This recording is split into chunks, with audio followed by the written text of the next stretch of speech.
Renowned British expert on global economics, Wولف, has told Xinhua that China has the potential and the capacity to continue to grow rapidly and double its GDP per capita relative to most advanced countries over the next generation.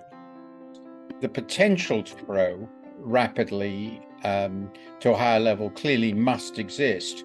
I'm talking about doubling over maybe a generation, maybe less, 20 to 30 years or so, not tomorrow, but continuing to catch up.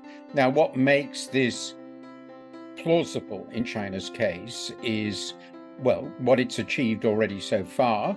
My back of the envelope calculations suggest GDP per head has doubled 4 times in the last 40 years. So another doubling doesn't seem such a revolutionary step. China has clearly got the resources to do this with.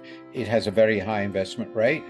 It has an increasingly well-educated population, and it has some very strong competitive advantage in some very important dynamic sectors of the world economy, such as information technology and motor vehicles and so forth, green economy more broadly. So for all these reasons, China has the potential and the capacity to continue to grow rapidly and quite conceivably to double GDP per head relative to the most advanced countries over the next generation.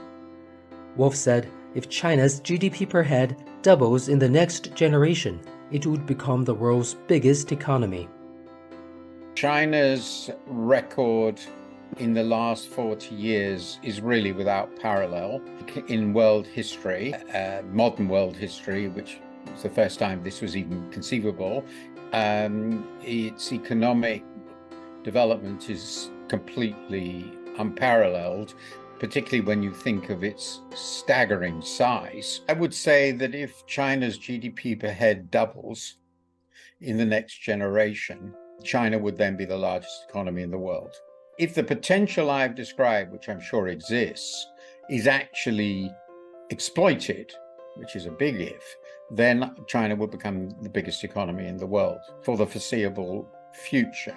If you look at the size of China, the relative size of China, and look at the capacity of the Chinese people, it doesn't seem to me rational to think that, to think with any strong conviction that it won't become the biggest economy in the world.